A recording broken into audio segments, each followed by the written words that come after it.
Bonjour Claire. Salut Pénélope. Écoute, merci beaucoup d'avoir accepté de me rejoindre pour introduire, parce que tu es la première, cette série de vidéos que j'avais envie de faire sur la relation au corps. Merci à toi, puis c'est un honneur de savoir que je suis la première du coup, merci vraiment. Est-ce que tu veux te présenter un petit peu, dire ce que tu fais, qui tu es, ce Mhm. que tu as envie de dire sur toi? Du coup, je m'appelle Claire, ça c'est plus une surprise maintenant.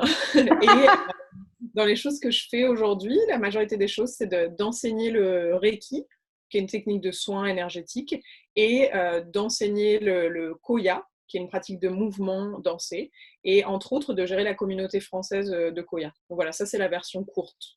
La Ok. version longue, c'est 25 minutes, donc on verra ce que tu veux en savoir. Ok. Merci beaucoup. Effectivement, moi, j'ai choisi de te contacter parce que j'ai découvert le Koya l'année dernière. Alors, j'ai pas encore eu l'occasion de pratiquer, mais enfin, en tout cas, pas en groupe. Et je trouvais ça assez sympa. Alors, que tu nous en dises plus sur ce que c'est, comment ça marche, etc., j'avais envie de te demander, du coup, ton corps et toi, c'est comment? Alors aujourd'hui, c'est plutôt bien. Ouais. Aujourd'hui, j'ai une petite tension à l'arrière, mais je sais pourquoi, parce que je force un peu en ce moment quand j'écris, et donc du coup, je demande à mon corps d'être un peu soutenant avec moi, il le fait, mais donc là, il est en train de me dire, va pas falloir aller trop fort. Donc aujourd'hui, c'est pas trop mal, mais il y a ça. Et en tout cas, si c'est plus en général, je dirais que c'est vraiment une relation où mon corps a eu beaucoup de patience avec moi et a essayé de gentiment me dire Claire, je suis là. Et au bout d'un moment, j'ai commencé à l'écouter. En commençant à l'écouter, j'ai fait comme ah, mais c'est incroyable, ça se passe tellement mieux quand on collabore, mon corps et moi. Et en fait, quand j'essaye pas d'aller contre lui et quand en fait je comprends que tous les messages qu'il m'envoie, euh, c'est des informations pour moi, pour me soutenir, et c'est pas des choses contre moi ou pour me punir.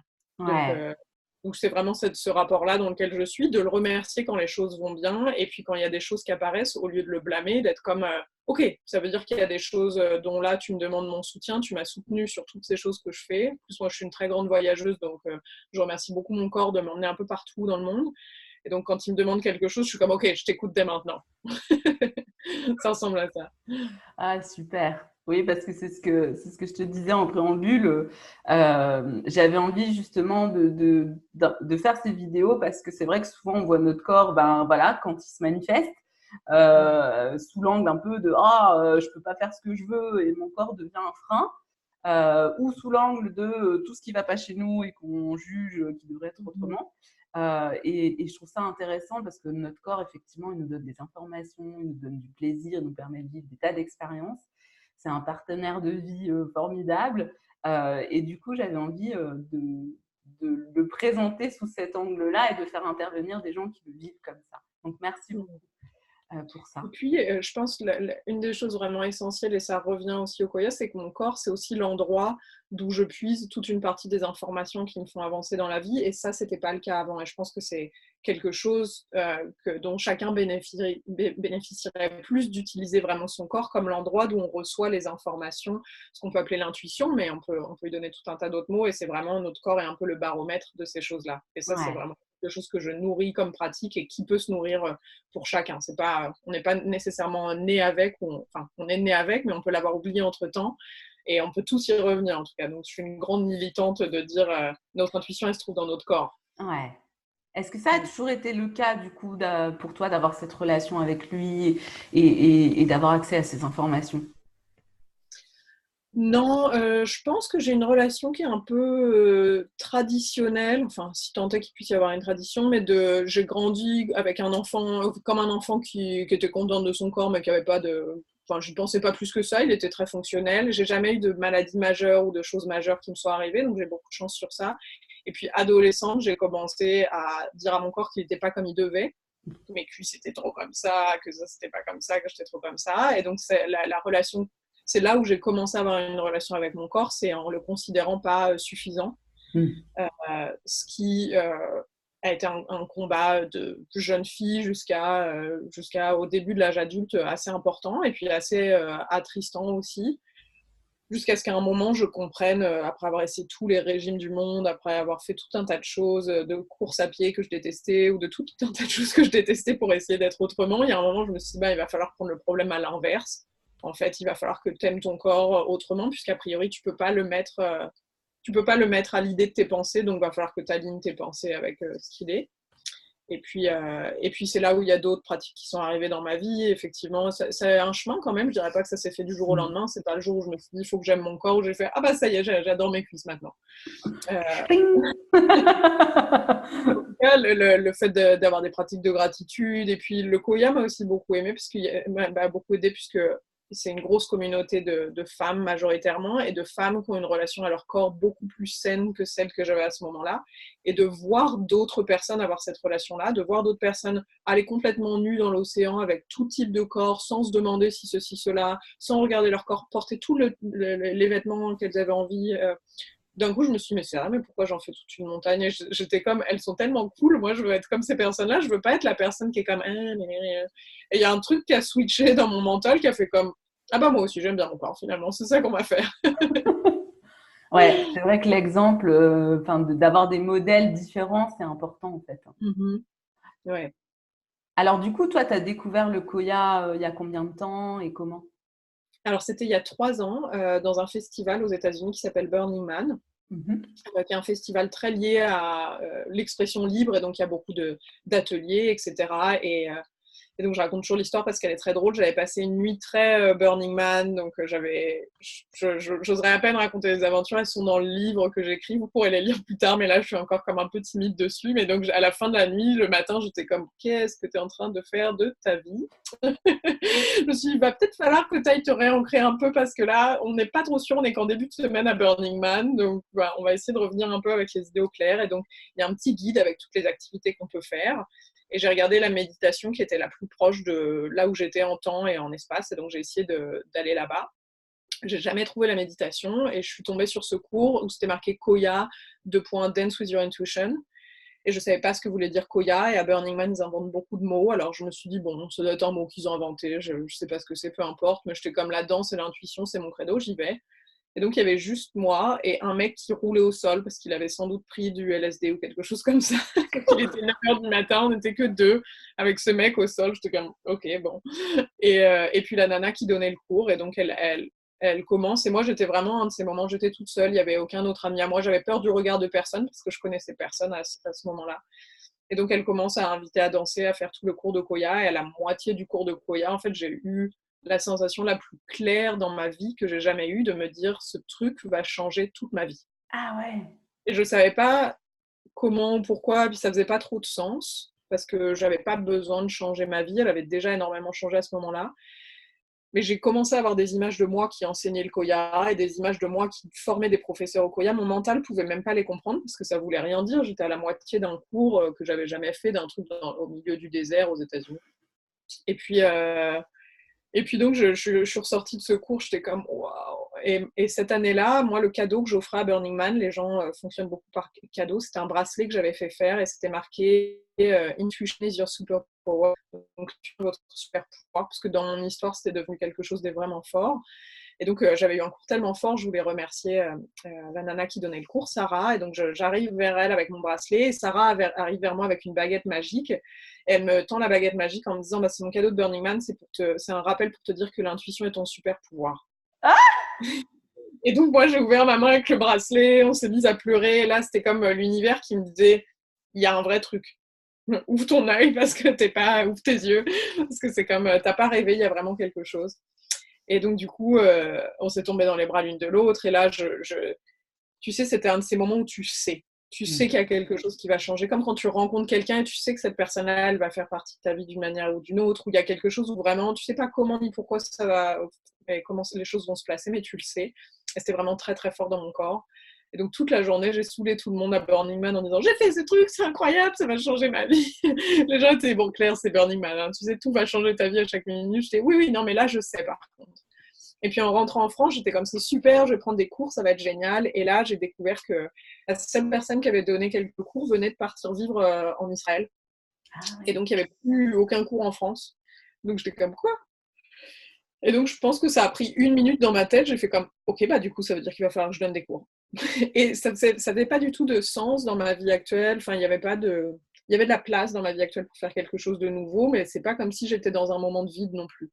Et donc, du coup, j'ai commencé à regarder les formations. Ça coûtait bien plus que ce que j'avais d'argent. Et puis, je fais comme, ok, bah, je vais le faire. Dans tous les cas, il faut que je le fasse. Donc, c'est tout, c'est comme ça. C'était vraiment, il y avait un truc à l'intérieur de moi qui était plus fort que toute la raison qui pouvait exister. Et donc, j'ai suivi ça. Et donc, du coup, je suis partie me former. J'ai fait un très long voyage aux États-Unis. J'ai pris tous les cours que je pouvais sur toute la côte ouest pour vérifier que c'était vraiment ça que je voulais faire. J'avais déjà prépayé pour la retraite sans avoir d'argent. J'étais comme, bon, il serait peut-être temps de vérifier. T'as juste pris un cours dans le désert. Et puis, du coup, je suis partie après au Costa Rica. Je me suis formée avec la fondatrice, avec Rochelle. Et puis, j'ai fait la dernière partie de la formation quasiment aussitôt. En fait, il y avait vraiment cette espèce de truc qui me brûlait où j'étais comme, il faut le faire. Et tu sais, c'est ces choses que tu fais pas juste parce que toi, ça t'anime, mais parce que ça fait partie de la destinée du monde que ça doit être fait. Et aujourd'hui, en regardant mon chemin, je me dis, ah oui, effectivement, sans doute que le Koya voulait arriver en France et qu'il fallait une personne qui puisse l'amener et que je pouvais être cette personne-là. Et j'imagine qu'il pouvait y en avoir d'autres, mais que je pouvais être cette personne-là. Et donc, du coup, c'est pour ça que il y avait vraiment ce truc qui était plus grand que moi, quoi. C'était comme ça faisait aucune logique, ça me demandait beaucoup plus d'argent que ce que j'avais disponible, beaucoup plus de temps. Il n'y a personne qui faisait ça. Les gens me disaient, Koya, c'est quoi? J'en ai jamais entendu parler. Et puis voilà. Puis du coup, je suis rentrée en France après tout ça et. Oh là. Et puis du coup, j'ai. C'est l'appel du Koya. Du coup, est-ce que tu peux nous dire un peu en quoi ça consiste? Bien sûr. Du coup, le Koya, c'est vraiment une manière de revenir à soi par le mouvement. Et l'idée, une des phrases qu'on dit, c'est qu'en Koya, on considère que par le mouvement, on se souvient. Et quand on dit qu'on se souvient, c'est qu'on se souvient de notre essence. On revient à la part de nous qui existait avant toutes les constructions sociales qu'on continue à nous construire après ça. Et donc, en Koya, on dit que notre essence, elle est sage, sauvage et libre. Et donc, on va pratiquer tout un tas de mouvements qui vont nous amener à remémorer ces essences-là. Donc, sage, c'est comme quand je décris ce moment où je dis, je sais que je vais faire ça dans la vie. Ça fait aucun sens, mais c'est vraiment cette sagesse qu'on a, cette intuition qu'on a, ou les moments où on sait qu'il ne faut pas qu'on prenne la route qui passe par la forêt. Il faut qu'on prenne l'autre route ce matin-là. Il n'y a pas une raison, il n'y a pas d'explication, mais juste on le sait. Et donc, du coup, pour ça, on va faire des pratiques comme la méditation et le yoga.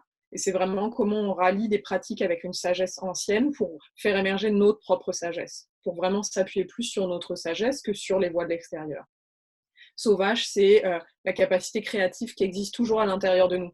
C'est quand il y a une musique qui arrive soudainement à la radio, tu étais en train de faire la vaisselle et puis du coup tu fais une dance party dans ton living room et tu n'avais pas du tout prévu, tu n'as pas fait de chorégraphie ou quoi que ce soit, c'est juste il y a une part de toi qui est toujours prête à créer. Et donc l'essence sauvage, on la ravive par la danse libre quand juste tu laisses ton corps bouger sans qu'il ait prévu. Et puis libre, l'essence libre, c'est quand on utilise les mouvements sensuels et les mouvements qu'on appelle mouvements féminins, et c'est vraiment la capacité à se réapproprier son corps comme étant l'endroit de plaisir pour nous dans cette vie-là. Donc tu vois, ça va en plus très bien avec la discussion qu'on a aujourd'hui, c'est vraiment de dire comment on peut utiliser notre corps comme l'endroit où on choisit de vivre du plaisir. Et c'est pas, quand on fait des mouvements sensuels, c'est pas juste vraiment d'un aspect, c'est pas juste lié au plaisir sensuel ou sexuel, c'est vraiment le plaisir de la vie en général, et c'est une des voies les plus rapides pour le réclamer en fait, pour dire ça c'est à moi, ce corps-là, c'est là où je vais décider de vivre cette vie-là par ce biais-là. Voilà. Donc ça, concrètement, attends, je remets le téléphone qui sonne. Oh là, voilà. Concrètement, dans un cours, on va démarrer, on est assis en cercle. La plupart du temps, c'est entre femmes, mais pas que. Ça s'est développé entre femmes, puisque c'est vraiment l'essence de nous reconnecter à la part du féminin chez nous. Et donc, on s'entend que les hommes ont une part de féminin, mais les femmes aujourd'hui ont vraiment besoin d'autant de plus d'être en contact avec ça pour pouvoir le porter, vraiment l'incarner. Et donc, on est assis tout en cercle. Je vais présenter le Koya, et puis ensuite, on va piocher une carte d'oracle. Et donc, du coup, c'était une manière de commencer déjà à arriver dans un esprit où il n'y a pas que nous, il y a éventuellement d'autres énergies. Et puis, c'est aussi une manière de discuter avec une partenaire, de commencer à s'ouvrir dans un espace d'authenticité, de vulnérabilité avec une autre femme et d'être comme, ok, je peux vraiment me poser, je peux vraiment être qui je suis, j'ai pas besoin de prétendre, de dire que je suis ailleurs ou quoi que ce soit, je peux vraiment parler des vraies choses qui sont dans mon cœur. Et puis ensuite, on va bouger dans le cours. Moi, je vais inviter à faire un certain nombre de mouvements, qui sont des mouvements très simples que tout le monde peut faire. Et je vais toujours inviter à les faire de la manière qui nous fait du bien dans notre corps. Donc c'est vraiment l'exploration, c'est toujours de revenir à nos ressentis et, si possible, de choisir le ressenti qui nous fait du bien. Ouais. Parfois, on a besoin d'explorer d'autres types de ressentis, mais c'est en tout cas de retrouver notre capacité à choisir ce chemin-là et du coup de réentendre ce que notre corps nous demande. Et donc, plutôt que ce soit clair qui dise on va lever les bras, inspirer et baisser les bras, expirer, c'est comment est-ce que notre corps a envie de bouger si on lui donnait une voix. Donc, c'est vraiment de l'expérimentation pendant 2 heures ou 3 heures, ça dépend de la durée du cours, de qu'est-ce que notre corps nous demande. Et donc, il y a des jours où c'est plus facile que d'autres. Et l'avantage de ce cours-là, c'est qu'on n'est pas complètement en danse libre. S'il y a un moment où on est comme mon corps ne me dit rien, je suis complètement dans ma tête, c'est facile de me suivre et les mouvements que je vais proposer, ce sont des mouvements qui vont guider à ressentir de plus en plus. Et puis, si on est déjà complètement dedans, c'est vraiment 2 heures à explorer, ok, que me dit mon bassin, que me dit mon cœur. Et donc, c'est vraiment, il y a une espèce d'arche assez spécifique au Koya qu'on va danser. On danse notamment la danse de l'ombre, qui est assez spécifique au Koya, et c'est l'idée de danser avec toutes les parts de nous-mêmes. Donc si on danse sur un thème qui serait par exemple aimer son corps, tu vois, aujourd'hui on ferait un cours, ce serait sur ça. On danserait aussi les moments où les sensations dans notre corps quand on n'arrive pas à l'aimer. Pour vraiment revenir dans la relation juste et pas avoir à prétendre, tu vois, que je sois pas là en train de dire ah bah, j'aime tout le temps mon corps, c'est tout le temps facile, etc. Et de dire bah non, il y a des moments où c'est plus compliqué. Et plusieurs fois dans la journée, je peux avoir un moment où ça fait comme ah, et puis mon dos me refait ça. Ah, et puis mince, ce pantalon-là, il est un peu serré. Et c'est, pour autant, je peux être en train d'améliorer ma relation, pour autant, il peut y avoir plein de belles choses, mais il y a toujours ces moments-là qui font partie de notre existence. Pour pas avoir à les nier, on va aussi danser avec ça. Ouais. Donc voilà, il y a toute cette arche-là, et puis il y a beaucoup de partage aussi, puisque le Koya est vraiment aussi sur l'idée de créer de la communauté, qu'on n'est pas tout seul dans le chemin qu'on vit. Parce qu'on est tous dans ce chemin-là à voir comment on peut être un peu plus amis, et même pas amis, quoi, complètement intégratif avec notre corps, et donc se dire, bah, on est tous ensemble là-dedans, je suis pas la seule à faire comme ah, mais c'est pas si facile tous les jours. Donc voilà, à peu près à quoi ça ressemble. Ok. Et donc, tu disais que l'idée, c'est vraiment de retrouver son essence. Donc, pour toi, visiblement, ça a été assez fulgurant. Pour les participants, est-ce que c'est des choses qui se manifestent souvent? Oui, alors, moi, des fois, je sais pas trop. Il y a des femmes qui sortent de leur premier cours de Koya qui sont comme, ok, bah, je vais quitter mon mari. En fait, c'est possible. Moi, avec mes collègues, on est comme, on sait jamais si on doit dire de rien ou désolé. Et non, en fait, le Koya va nous ramener à notre essence. Ça veut pas dire qu'on veut tous quitter les personnes avec qui on est, mais en tout cas, ça va nous ramener à notre essence d'une manière suffisamment radicale pour que les choses qu'on a mis dans les tiroirs ne peuvent plus être dans les tiroirs. J'avais une de mes copines à un moment qui m'envoyait des textos en me disant « Je vais pas venir au cours de Koya cette semaine parce que je suis pas prête à faire face aux choses auxquelles je dois faire face. » Ah ouais, carrément. C'est très sage de ne pas le faire, effectivement. En fait, quand on se remet dans son mouvement libre, les choses qu'on a un peu mises de côté, où notre mental a réussi à prendre le dessus, parce qu'il y a des moments dans notre vie où on a besoin de fonctionner et puis on ne peut pas tout le temps être à l'écoute de toutes les parties de la même façon. Ces parts-là, elles vont faire comme « maintenant, tu ne peux plus m'ignorer ». Et donc, du coup, les choses qu'on savait vaguement au loin, que cette relation n'est pas la meilleure pour nous, que ce travail n'est pas terrible pour nous, etc. Toutes ces choses-là, elles vont ressurgir d'une manière où vraiment, c'est impossible de plus les voir. Et donc, du coup, le fait de les avoir si clairement dans nos ressentis, que notre corps soit comme « no way ». Ah, ça fait « ok, moi je prends le pas ». Soit je ne vais pas au Koya pendant 3 semaines, le temps d'éclaircir avec moi-même le temps dont j'ai besoin pour faire les changements que ça prend. Mais en tout cas, c'est vraiment, quand on regarde le Koya, c'est vraiment pour les personnes qui ont envie d'aller de plus en plus dans le chemin de leur âme. Puisque ça va nous ramener à notre essence inlassablement. Donc oui, ça marche pour tout le monde. Ouais, mais c'est fou, en fait, ça paraît fou. Moi, je sais que j'avais regardé les vidéos sur le site. Sur le site du Koya, en fait, il y a des vidéos, alors c'est en anglais, mais bon, comme c'est du mouvement, ben voilà, on peut suivre. Et j'aimais bien ce côté libération, etc. Mais effectivement, comme je te disais, j'ai senti que c'était vraiment une toute petite partie et qu'il y avait certainement beaucoup plus que ça. Alors du coup, où est-ce qu'on peut expérimenter ça? Alors aujourd'hui en France, on est 6 professeurs diplômés. Donc il y a Julie qui est toujours en Israël du coup, qui a fini par se former. C'est même moi qui l'ai formée qui a fini sa formation pour l'histoire. Donc c'est très chouette de voir comment les choses. On est toujours l'élève et le professeur les uns des autres. Donc il y a une professeure qui est à Lille. Alban, je ne sais pas si elle donne des cours, mais en tout cas, s'il y avait des personnes intéressées, elles sont bienvenues à m'envoyer un email. À Paris, on est 3 à donner des cours, donc on fait des rotations, et donc du coup, pour le moment, il y a des cours tous les mardis. Donc c'est soit Ludivine, soit Estelle, soit moi. Moi, je donne des cours à Rouen une fois par mois, et des rituels aussi, et il y a une femme en Bretagne, à Rennes. D'accord, ok. Ça ressemble à ça, et il y a toute une série d'autres professeurs qui vont être formés là dans l'année, et il y en a un peu partout en France. Il y a même une femme à Tahiti. Donc voilà, ça commence à se développer un peu vers Bordeaux, un peu dans le sud de la France. Donc voilà, c'est au fur et à mesure que les gens sentent l'appel, c'est comme ça que ça arrive. Ouais. Est-ce qu'il y a un endroit qui centralise en fait les cours je sais que toi, de temps en temps, tu fais des retraites, etc. Ouais, on a une page Koya France sur Facebook, et pour l'instant, on met tous nos cours en commun. Comme ça permet que toutes les personnes en France puissent trouver les cours. Ouais. Donc, on voit surtout ceux en Bretagne, ceux à Paris et ceux à Rouen, puisque Alban, à Lille, je ne sais pas encore où elle en est. Et puis, effectivement, quand je donne des retraites et que c'est lié au Koya, je les mets sur ça aussi. Ok. Donc, Koya France, la page Facebook Koya France, il y a tout. Et un peu sur l'Instagram Koya France. Mais je ne suis pas la meilleure avec les réseaux sociaux, donc la page Facebook est vraiment l'endroit qui recense tout. D'accord. Et du coup, pour toi, qu'est-ce que ça a changé, ce cheminement, hormis le fait que du coup, tu t'es mis un peu à fond dans la pratique.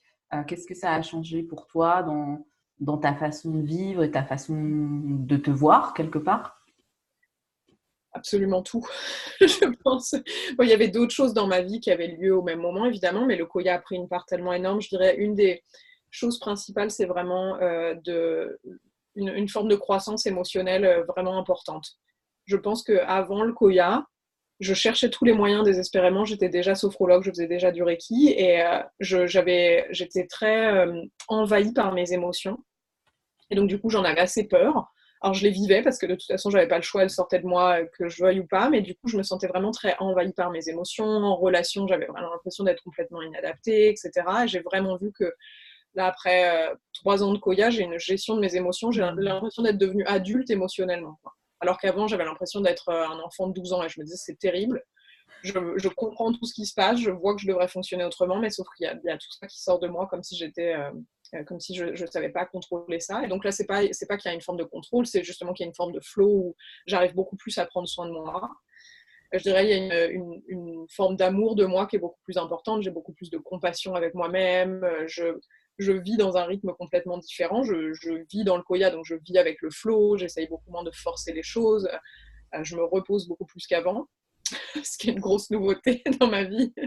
Et puis, j'essaye plus de forcer les phases, ce qui, je pense, notamment pour les femmes, mais c'est vrai pour tout le monde, mais pour les femmes, c'est d'autant plus vrai. On a des cycles, et si on ne travaille pas avec ces cycles-là, alors on est comme, on va contre le flot, et donc les choses ne marchent pas. Et donc, le fait de suivre ça change complètement les choses pour moi. J'ai la communauté la plus incroyable au monde. Du coup, moi, je suis nomade et je vis un peu partout dans le monde, et je vis grosso modo chez les femmes du Koya. La plupart de mes amis aujourd'hui sont des personnes qui font du Koya, et je voyage grâce à ça, entre autres. Donc, ouais, ça fait beaucoup d'aspects de ma vie en interne et en externe qui ont changé. Et puis, dans ma façon de travailler, il y a beaucoup de choses qui ont changé aussi. Donc, je donne beaucoup de cours, mais évidemment, il faut les préparer, il faut envoyer des emails, il faut faire son site web. Donc, je passe beaucoup de temps devant un ordinateur, et je vais beaucoup danser en même temps que je fais les choses. Donc, je vais utiliser les parties du Koya au fur et à mesure de ma journée. Donc, si je vois que je commence à partir un peu trop dans ma tête, je vais me dire, OK, quelle est la partie du Koya qui va, en 5 minutes, me ramener dans mon corps et faire, OK, qu'est-ce que ton corps te dit là tout de suite? Et par exemple, tu vois, dans ma tête, aujourd'hui, j'avais un planning très clair de je vais écrire à partir de 9h, je vais faire ça, je vais faire ça. Et mon corps s'est réveillé, il a fait non, rien du tout. Donc j'ai bronché quand même un moment, hein. Je ne dirais pas que c'était juste simple. Et puis après, j'ai fait comme ok, bah en fait, tu sais bien que ça n'a jamais marché, que tu n'as jamais gagné à cette bataille-là. Et donc du coup, j'ai commencé à écouter mon corps. Je fais comme ok, bah alors je vais faire cette partie-là de Koya. Là, je vais faire un peu des cercles. Là, je vais faire un peu de ça. Et puis, il se peut qu'aujourd'hui, du coup, je ne travaille pas du tout, mais que du coup, ça ne dure pas 4 jours pendant lesquels je lutte avec mon corps. Ouais, ouais, ouais. Tu as un espèce de référentiel comme ça, ou c'est vraiment à l'instinct de, ben tiens, il y a ça qui coince, donc je vais faire tel mouvement, ou c'est instinctif? C'est un peu les deux, mais ma tête est vraiment partie prenante, comme je connais vraiment bien le Koya, puisque je forme les professeurs, etc. Tu vois, par exemple, il y a une partie on fait beaucoup de cercles dans notre corps, et c'est vraiment l'idée de revenir dans le flow. C'est sans doute une de celles que je fais le plus quand je commence à partir hors du flow, quand c'est ma tête qui commence à tout guider, qui a un plan très précis, du coup, je vais demander à mon corps, en le remettant dans le flow, quel est son rythme à lui, quoi. Donc ça, je vais faire cette partie-là. Ou si je sens qu'il y a beaucoup de choses un peu lourdes, par exemple, là, comme je suis sur l'écriture d'un livre, il y a des choses un peu que j'écris et puis je sens beaucoup de résistance. Alors du coup, je vais me faire une danse de l'ombre avec moi-même pour faire comme, ok, qu'est-ce que ton corps a à dire? Ouais. Parce que ma tête, je l'entends très bien. Ma tête, ce qu'elle a à dire, je suis toujours, je suis toujours informée aux premières loges. Donc du coup, je m'assure que j'entends aussi ce que mon corps a à dire, ou si j'ai l'impression d'être très déconnectée de mon cœur, je vais danser plutôt mon cœur, etc. Des choses comme ça. Il y a un truc vraiment... très chouette que je peux offrir là pour les personnes qui écouteraient, qu'on appelle le Shuffle Oracle, mais en français, ce serait l'oracle de la lecture aléatoire. C'est quand on se pose une question ou si on est bloqué ou quoi que ce soit, des fois on peut comme piocher une carte d'oracle. Et ben si on n'a pas de carte d'oracle, on peut faire ça avec notre téléphone. Donc, tu sais, on va dans toutes les chansons qu'on aime et il y a un bouton lecture aléatoire. Et donc tu vas poser ta question à l'univers, genre sur quoi je dois écrire la prochaine partie de mon livre. Et tu vas mettre une chanson en lecture aléatoire. Et c'est comme si tu piochais une carte et tu vas danser dessus et voir à la fois ce que la chanson te dit. Il peut y avoir des synchronicités, des choses, etc. Et puis à la fois ce que ton corps te dit. Donc moi, ça, je fais ça tous les jours quasiment. Dès que j'ai une question, est-ce que ce mec va me rappeler? N'importe quoi comme question, mais en tout cas, les choses qui à un moment, c'est comme, j'adorerais avoir une réponse de l'univers parce qu'il n'y en a plus à l'intérieur de moi, et c'est comme, ok, l'univers, c'est parti. Et ça, c'est un petit Excellent. truc du Koya aussi. Ouais. Donc, c'est vraiment comme si tu avais inclus complètement ton corps dans toute ta vie. Ouais. C'est ça. Ouais. Hein, Ça demande toujours d'y penser, parce que là j'ai tellement été entraînée, comme la plupart d'entre nous, à être vraiment dans ma tête, que ce que je disais, hein, ma tête, elle pensera toujours en premier. Mais il y a aussi cette part de moi qui est comme, ok, tu sais très bien qu'il y a des choses qui marchent. Si tu veux pas les faire, tu les fais pas, mais tu t'en prends à toi-même. Et donc, du coup, je vais me dire, ok, donne au moins une chance à ton corps, dans le pire des cas, et puis ça marche toujours. ouais, super. Mm. Alors, si on avait quelqu'un là qui nous demandait, voilà, quelqu'un qui serait un peu déconnecté de son corps et qui aurait envie de rétablir la relation, est-ce qu'il y aurait une chose que tu aurais envie de partager? Si on est vraiment déconnecté de son corps, mm, une seule chose. Moi, j'irais vraiment vers la danse libre, spontanément, de vraiment mettre soit une chanson dont on sait déjà qu'on l'aime bien, soit de faire l'oracle de la lecture aléatoire et de danser 5 minutes par jour. Et vraiment sans fermant les rideaux, etc., pour pas qu'il y ait de trucs de ah, mais est-ce que si les gens me voient, si mon enfant me voit, si mon copain me voit. Et vraiment juste danser. Des fois, ça va être des très grands mouvements, des fois, ça va être des tout petits mouvements, mais vraiment juste redonner de l'espace à notre corps pour qu'il danse. Et ça peut avoir l'air vraiment simple. Et des fois, on a une tendance à penser qu'à problème compliqué ou à problème douloureux, ça demande une solution complexe. Moi, je pense que c'est ça la beauté de notre corps. Notre corps est comme, non, non, en fait, je suis bien plus simple que ce que tu pensais. Et donc, du coup, vraiment, danser en règle générale, même juste 3 minutes par jour, ça va faire émerger des choses. Ce qui se passe, c'est que le mouvement de notre corps physique, le mouvement cellulaire, va commencer à activer le mouvement du mental d'une manière différente. Donc, plutôt qu'il y ait une espèce de roue, là, comme un hamster dans sa roue, c'est comme si soudainement, on va secouer un peu la boîte là-haut et ça va faire comme, ok, je suis capable de voir les choses un peu autrement. Et vraiment, juste danser sans se dire qu'on est compétent, pas compétent, ou sans chercher à faire quoi que ce soit, c'est à mon avis la plus courte manière de revenir à soi. Cool, super. Bah, à tester du coup. Ok, bah, je pense qu'on a un peu fait le tour de ce que moi je voulais aborder. Est-ce qu'il y a d'autres choses que tu as envie de partager? Moi, je suis une machine à partager, j'aurais toujours des choses à partager, mais en lien avec ce sujet, il n'y a rien qui me vient là, mais en tout cas, c'est vrai que je pense que peut-être quelque chose qui peut être chouette aussi et que moi je pratique beaucoup, c'est des rituels de gratitude, mais on n'est pas obligé d'y mettre le mot rituel parce que ça a l'air tout de suite un peu solennel, mais c'est vraiment de créer une relation de gratitude avec notre corps. Et des fois, Ouais. ça peut être un peu forcé, parce qu'il y a des jours où on peut être vraiment moins dedans. Et justement, c'est quand c'est un peu forcé que je le fais encore plus, parce que je me dis, bon, c'est que la relation est moins bonne. Mais du coup, je vais regarder chacune des parties de mon corps, et puis je vais vraiment les remercier. Je vais même l'écrire des fois si c'est important. Et du coup, je vais remercier mes pieds pour bien fonctionner, mes mollets, mes genoux, mon dos, etc., mes organes. Et c'est souvent, tu sais, comme quand on a une douleur quelque part, où soudainement on se rappelle que cet organe-là existe, et quand on n'a plus la douleur, on est comme « Ah mon Dieu, j'ai tellement de gratitude », donc je me dis « Ah mais peut-être si je le fais en avance, du coup j'aurai pas la douleur après ». Bon, ça c'est une histoire que je me raconte, ça peut être vrai ou pas vrai, mais en tout cas vraiment de nourrir la gratitude pour notre corps, pour inverser un peu la tendance à ne voir que quand il fonctionne pas et à considérer comme un acquis le fait qu'il y ait des choses qui fonctionnent bien. Et donc vraiment regarder chacune des parties de notre corps, nos lèvres, nos narines, nos yeux, nos paupières, et faire comme je fonctionne vraiment bien en fait.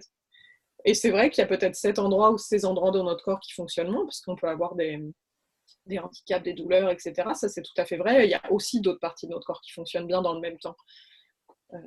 Donc du coup c'est vraiment garder une relation juste par rapport à ces angles-là. Donc voilà, de rajouter ça. Et ça peut prendre ça peut être de faire une balade avec son chien, et puis en même temps qu'on fait la balade, de regarder chaque partie du corps une par une. Ouais. Donc finalement, si on retient 2 choses, c'est la gratitude pour notre corps, pour toutes les parties de notre corps, et puis de la danse libre 3 à 5 minutes par jour. Ouais. Hein, c'est ça, tout programme, Ouais, tes c'est ça. préconisations. C'est ça. Si je faisais des ordonnances, ce serait sans doute ça que je dirais. Et puis rejoindre un cours de temps en temps, le plus souvent Ouais. peut-être, pour au moins expérimenter. Ouais, c'est sûr que si les gens ont envie de tester, c'est vraiment très chouette de le tester au moins une fois. Et puis la seule règle en Koya, c'est qu'on ne peut pas se tromper. Le seul moyen de savoir qu'on fait bien, c'est que ça nous fait du bien. Donc c'est vraiment pas un cours où on peut se dire « Ah mince, je ne suis pas les autres en rythme », puisqu'il n'y a pas de rythme, chacun fait un peu ce qu'il veut. Et en même temps, on n'est pas non plus laissé seul dans le cours. Donc le Koya ramènera toujours à sa vérité. C'est juste que parfois, notre vérité, une fois j'ai une amie qui est venue prendre un cours, elle était comme « Bon, j'ai bien aimé le Koya, mais c'est pas vraiment mon truc, mais par contre, il faut que je refasse du yoga, c'est plus possible que je ne fasse pas de yoga parce que le yoga est vraiment essentiel pour moi. » Et depuis, elle a repris ses cours de yoga.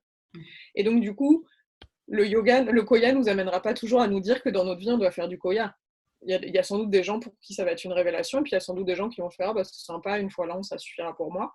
Mais par contre, ça nous ramènera toujours à notre vérité. Si notre vérité, c'est qu'on doit faire de la course à pied ou du football ou écrire une lettre à notre grand-mère, ça va nous ramener ça en tout cas. Ok, super. C'est quelque chose de chouette à tester sans prendre de risques. Ouais. On n'est pas obligé de changer sa vie comme moi. Ouais, en tout cas, je pense que c'est vraiment intéressant de fonctionner dans cette relation au corps où effectivement il y a ce flow, comme tu disais, et puis de lui poser des questions, d'avoir cette communication en fait qui clairement fluidifie notre vie, quoi. Parce que comme tu dis, c'est vrai qu'on a tendance à fonctionner à partir de notre tête. Aujourd'hui, je fais ça, machin, à beaucoup travailler des fois derrière des ordis et tout, et à oublier que il y a d'autres parties là qui veulent aussi bouger, danser, s'exprimer différemment, quoi. Et puis que c'est pas une perte de temps, au contraire, notre corps va venir nous donner des informations que notre tête pouvait pas produire par elle-même. Là, je vois bien dans le processus d'écrire un livre, si je l'écrivais que depuis ma tête, mon Dieu, personne n'aura envie de le lire, je t'assure. Alors que quand je danse, mon corps est comme... Mais il y a cette histoire-là aussi, il y a ça, et je me dis, mais bien sûr, comment j'ai fait pour pas y penser? En fait, c'est comme si soudainement le mouvement qui était très crispé reprend de la fluidité, et donc du coup, l'inspiration revient. Donc pour toutes les personnes dans des processus créatifs, et créatifs, ça peut être juste envoyer des mails, hein. Envoyer des mails où il faut qu'on mette une partie de nous dedans, ça nous demande d'être créatif. On a besoin que notre corps nous soutienne sur ça, parce que notre mental, à un moment, va se resserrer s'il n'a pas le soutien du corps, quoi. Et on a de l'eau dans notre corps, c'est fait pour que les choses soient fluides. Ouais, super. Bon, donc là, dès qu'on a fini la vidéo, on va tous danser. Ah oui. Je vais faire, en tout cas. Je pense que moi aussi. En tout cas, merci beaucoup. Merci pour à toi, Pénélope. toutes ces infos. C'est vraiment super intéressant. Ça donne vraiment envie. Au moins de pratiquer ce que tu nous as proposé, et puis de faire des séances pour voir. Je trouve ça vraiment hyper intéressant, ce côté essence. Et puis donc, tu disais que tu écris un livre. Oui. Est-ce que tu sais quand ça va sortir ou pas? Non, alors c'était un éditeur qui m'a contacté et je devais le rendre le mois dernier. Il devrait être fini cette semaine normalement. Et l'idée était début 2020, mais après, comme c'est la première fois que je publie quelque chose, j'ai aucune idée des délais, de est-ce que ces choses ça change ou pas. Donc non, j'ai pas du tout de date pour le moment, mais en tout cas, j'imagine quelque chose en 2020. Ouais. Bon, en tout cas, c'est proche, quoi. Oui, c'est ça. Oui, oui, oui. Non, là, on est proche de la fin pour moi. Après, c'est la partie mais moi, là, c'est terminé. Ok, bon, ben, on continue à suivre tout ça. Super. Merci beaucoup, Claire. Merci à toi. Et puis, ben, à bientôt. À bientôt. Bye.